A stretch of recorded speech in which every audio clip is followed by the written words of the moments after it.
if you haven't seen it, Ohio State is down by 1. They need a field goal to win the game. They're driving down the field. There is a play where Dan Lanning, I think, called timeout, and then there was like a few seconds, time running low, right?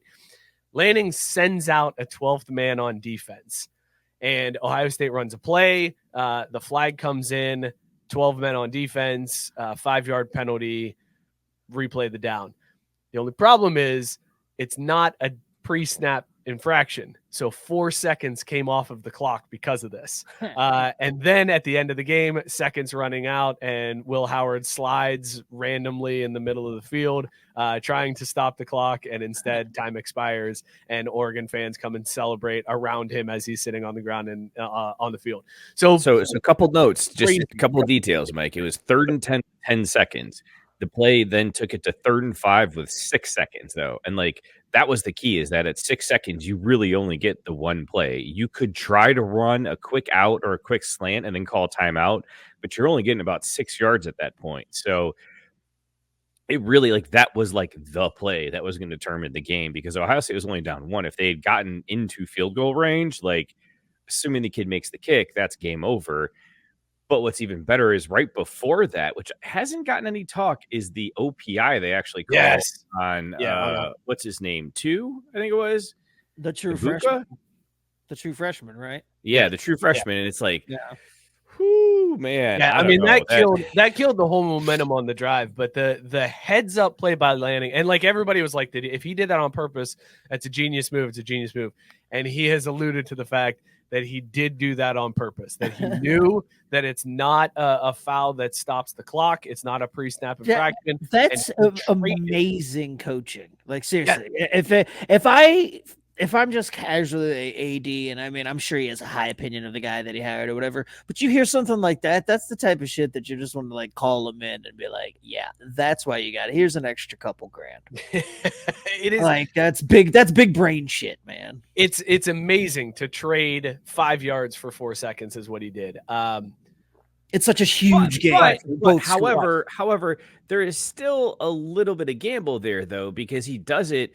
Ohio State still could have converted. They still could have gotten. What if they throw it for 6 yards, 7 yards? Like, it doesn't really change the outcome. It only works because they didn't actually complete the play or anything else like that. No. It totally did, because if they get 6 or 7 yards, he doesn't care about the yards. He cares about the time. So they get 6 or 7 yards. Now 7 seconds have come off the clock instead of 4. Like, he doesn't, all he cares about is that clock continuing to tick. He doesn't care. Like, keep everybody in front of you. Don't let them into field goal range. They had like 20 yards to go to get in the field goal range. So you can give up 10 and still. Well, then why do 12? Why not do like 14 or 15, man? Like, get it. Funny you mentioned that, because the impetus that changed the NFL's rules. A really big word.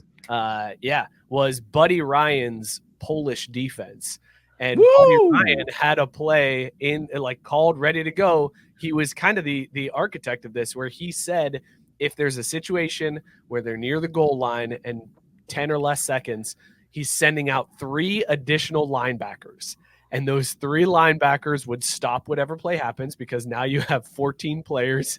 It would be half the distance of the goal line, but several seconds have come off, and then you put your regular defense out there and stop them. It is Buddy Ryan, like he architected this whole thing, and Dan Lanning basically so he copied it like in college, where the little cheating fuck. The loophole is still there for now, because Ohio State was not happy about this, guys. They were very, very upset. Ohio State. I want to point out that the Polish defense is a very, very smart defense, it sounds like, and people don't give us the credit we deserve. So fuck all y'all. Wow. Back to your regularly scheduled programming. The NCAA has already announced that they're going to look at this and potentially change the rule. Like, they were like, wait, somebody fucked Ohio State? Nuh-uh, not to our baby. And they were like, we're changing this shit right now, Dan Lanning. You're not getting away with that a second time. There is nobody that treats our Ohio State this way. They basically came in like helicopter mom, swooped up their baby, kissed their knee, put a Band-Aid on it, and changed the rules for them. I'm blown away by this. Actually, I'm not. I'm not surprised. I was just going to say, no, you're not. No, you shouldn't be. This is It all tracks. This right? is telegraphed. Like I'm surprised it took them till what? What is it? Tuesday? Yeah, I mean, I'm surprised it took them till Tuesday. This happened on Saturday. They didn't get the fact that they weren't out there Sunday morning stumping for Ohio State and this rule to be changed is beyond me. So that all tracks. Well, that's only because and also like it was such a long flight. Like it was such a long flight back from Oregon, because they had to cross country for the game that it took them that long to get home to be able to really wind to mom for them to be able to jump in and do anything. That's why it took so long.